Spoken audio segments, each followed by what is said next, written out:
There's always people out there who are doing far better than you on pretty much anything you want to imagine. And if all you're doing is seeing yourself in their reflected light, let's say, then it's going to be pretty damn dismal. But it's not a good comparison because, well, first of all, there's danger in just comparing yourself to others, period, because they're not you, and God only knows what struggles they had to undertake to get to where they were, or what burdens they're currently carrying that you're not aware of. But you can certainly contrast yourself with yourself, and that's a lot better. It is the only way. Well, it's also the only way of really measuring anything approximating proper improvement. You can actually tell when you're a little better than you were yesterday. Right. And you can actually do that. That's another thing that's so interesting about it, is that you can actually make yourself a little better in some way, pretty much, well, I don't know if it's at every moment, but you can certainly do it every day. People have hard lives, and even people who are comparatively fortunate have hard lives. And the ideal that you're observing that makes you jealous and resentful is in large part an illusion that's created by your own mind. You have to be careful of what you're jealous of because you don't really know what it is. And then the other thing that's kind of useful is to understand you're quite different from other people, and you shouldn't be comparing yourself to them because they're not like you. They don't have your family. They don't have your temperament. They don't have your troubles. They don't have your abilities. The only person that has those is you.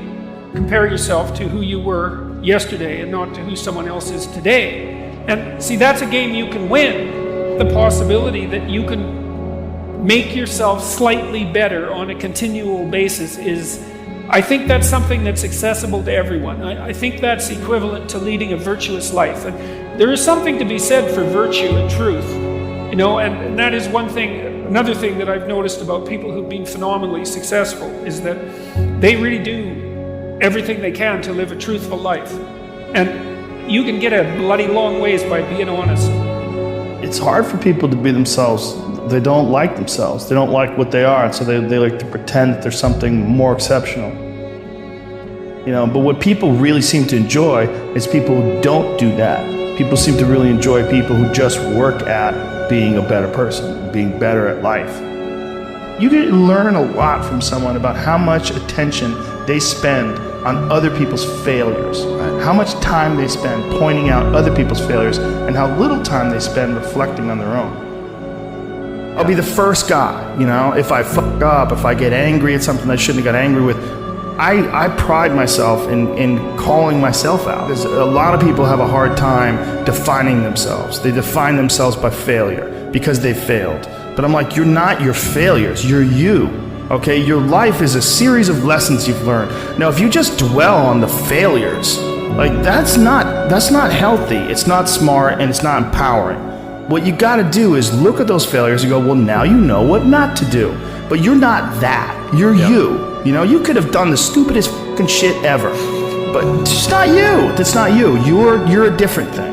You're the being that's experiencing all these failures. And if you know that they're fuck-ups, then you've learned, okay? If you repeat them over and over again, well, then I can't talk to you. That's the bright side of tragedy. So when you come through it, you really will have an appreciation for the moments without tragedy. You don't really feel it unless unless life burns you. You don't really feel it. Understand that you can struggle, and you can realize that sometimes when things are really hard to do, you think, oh my God, I gotta stop doing this. But once you do it and you complete it, you have a satisfaction, this sense of satisfaction that you did something really difficult that is irreplaceable. I think the idea that's important is action. Do things. Yes. Actually do things. To procrastinate, sit around and debate things forever before anything gets done, yeah, there's a proper balance though of enough action and enough thinking.